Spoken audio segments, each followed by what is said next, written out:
For a long time, I've been reliving my own death, day after day. I know it sounds stupid. Who dies more than once? And if I'm already dead, how can I write this down? But please hear my side of the story, because it's a pretty tough one. I had previously led a completely normal life with a normal family. In case you can call my family normal. My parents are workaholics and have provided a stable environment for me and my siblings once I was born. Besides me, there is an older brother, Hutch, and my little sister, Julia.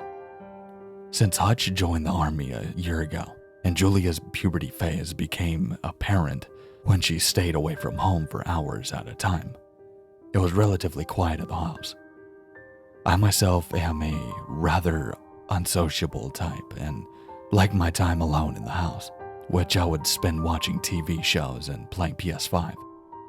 Then, October 15th came. I remember the day I first met my death vividly. It was a special day because it was the first time Hutch came home to spend a few days with the family. My parents decided to have a picnic on the outskirts of town and then go shopping. I honestly wasn't in the mood to go out. There was nothing against my brother. I loved him. But I would be seeing him for a few days anyways, so I wanted to stay in the house and just wait until him and my parents came back. Julia was at some party as usual, but I had really hoped that she wouldn't call me later and ask for me to come pick her up. My parents left the house around noon. They were a little disappointed that I didn't want to spend time with Hutch, but the joy of seeing their son again was too great. The afternoon was relaxing. I played on my console and finished watching the last episode of my TV show that I had started last week. When I got bored, I even did my homework and solved a couple of crossword puzzles in the daily newspaper. For lunch, I ordered pizza, and since I can never estimate my hunger, I always put fries in the air fryer. Eventually, it was evening and sky darkened. I heard nothing from my parents or Hutch. No one called. I assumed that they were just somewhere and there was no signal. They never put their phones on silent because my parents thought that was going to be tactless. I also heard nothing from Julia, which I initially dismissed as a good sign. But when the clock struck 11, I started to get worried. I wrote to my parents, to Hutch, to Julia, called everyone, just to make sure everything was okay. It was extremely rare that I was home alone at night without a good reason, or maybe I was just too worried in general. I've always been the more withdrawn and anxious type of person. Eventually, I got a message from Hutch. I was so relieved to hear from someone in the family and that he was okay. He asked me to pick him up and our parents up in the car since they had a flat tire and couldn't get through to a breakdown service. I didn't even bother asking questions. I immediately grabbed the car keys and rushed outside. It was very windy and cold and I had to fight the oncoming wind several times before I could reach my car. Suddenly a newspaper hit me square in the face and I ran in different directions in panic. Before I knew it, I was standing on the street. A light shone through the newspaper, getting bigger and bigger. Before I could even take the newspaper off my face, a truck hit me in the middle of my body. I can feel the overwhelming pressure very well. It felt so painful. So intense and so real, and how real it was, or so I thought. Right after the impact with the truck, I woke up with a start and saw my bedroom. My phone screen showed that it was October 15th. Dreams usually feel real and you only remember them in fragments. But I swear I've never had a dream that was so lifelike. I could also remember every detail, as if someone was thinking back to yesterday.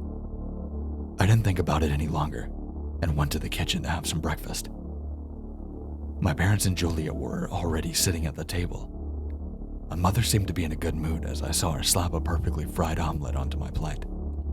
I asked her why she was in such a good mood and she said, "Your brother is coming back today, remember?" Hutch, hadn't they met him already? No, that all happened in my dream. So they hadn't met him. Not yet. Was my dream also a vision? We're going to have a nice picnic somewhere in the park, and then I thought we'd go to the mall and do some shopping. My mom continued. That's exactly what she had planned in my dream. Without me, Julia interrupted. "I'm meeting up with Holly and a few friends." "By meeting up, you probably mean some type of party again," Mom said sourly. The whole thing seemed very odd and creepy to me. I had a strange feeling of deja vu when I got up, but with every second that passed, everything became more and more recognizable. Just to be really sure that I had hopefully only had a dream, I opened my homework assignment that I had done already. The page in the math book that needed to be done was blank. I could still remember writing the answers to each one of these math problems. But what was going on? Around noon, my parents left. I didn't go with them again because I was still too confused and had to make sense of everything. Instinctively, I wrote to my parents and Julia directly and asked them to keep me updated about their whereabouts and to call me in every hour. I tried to sound as serious as possible without explaining too much. An hour later, the first call came from my parents. I was relieved when they told me that everything was going well and that Hutch had arrived safe and sound.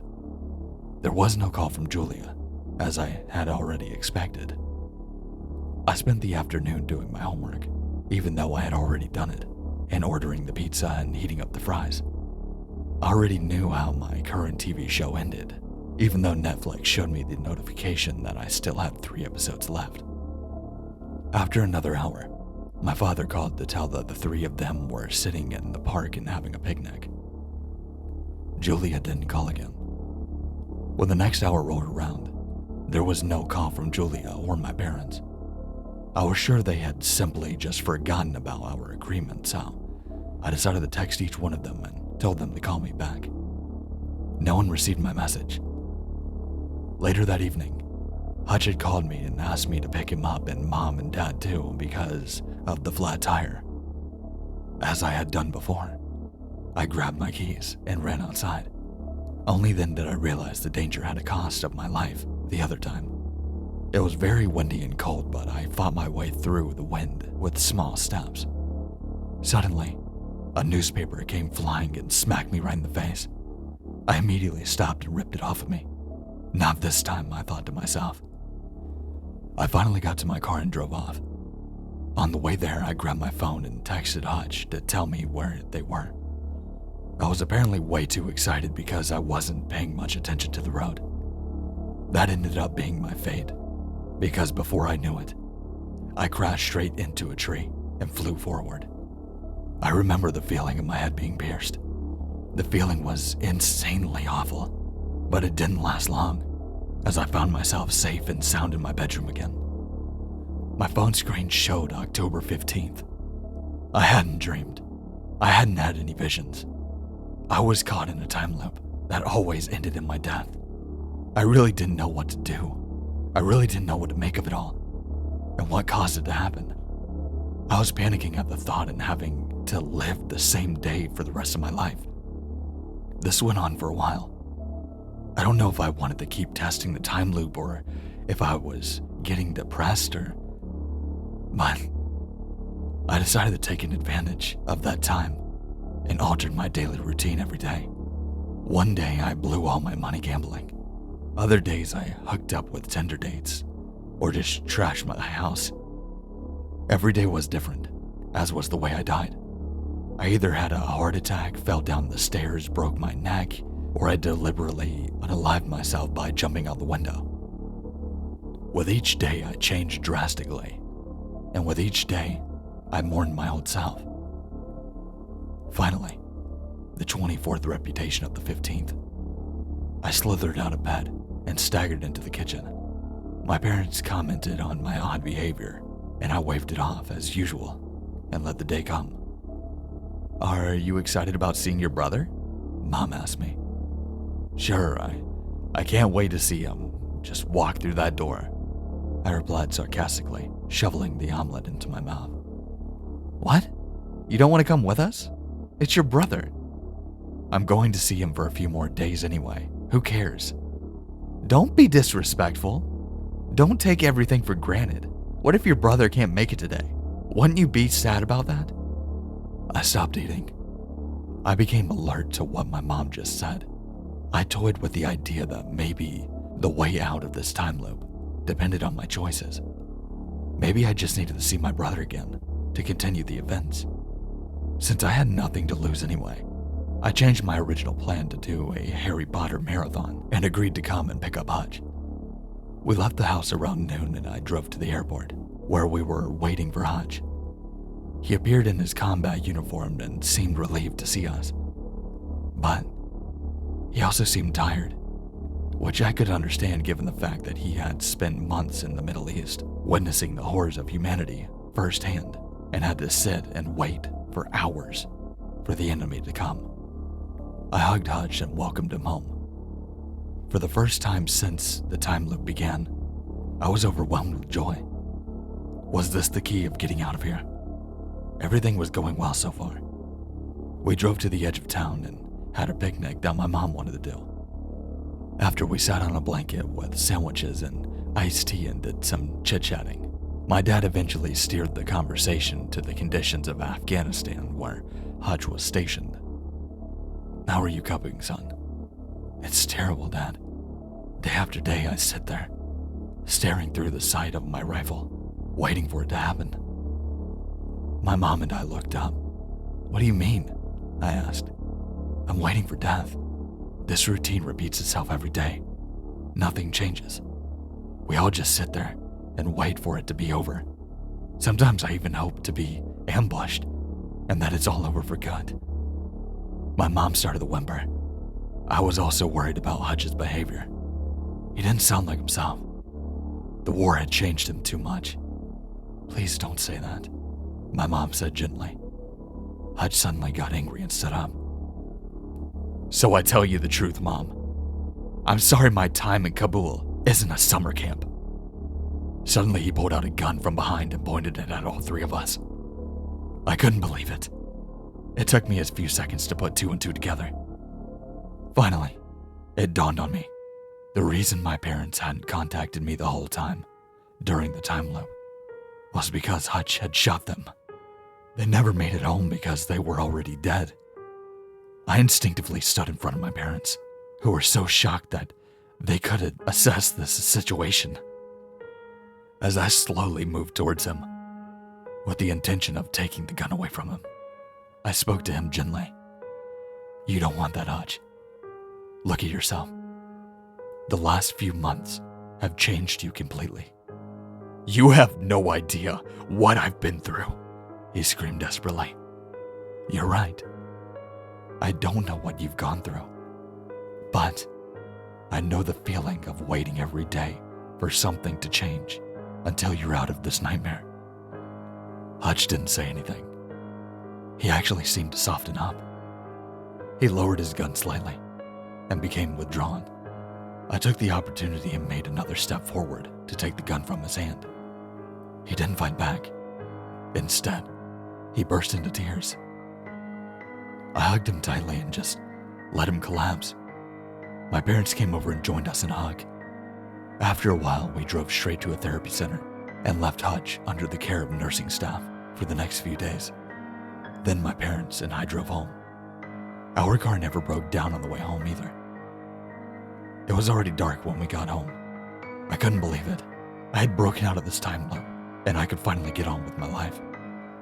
But when we reached our driveway, something was strange.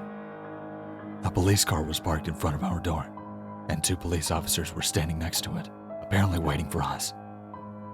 This is how I found out that during our stay with Hutch, my sister Julia had been in a car accident with some friends. The driver, her best friend Holly, had driven drunk and hit a lamppost. All the passengers were dead on impact. While the officers were informing us, I suddenly realized that I hadn't checked my phone the entire time. My phone screen showed October 16th and 3 missing calls from Julia.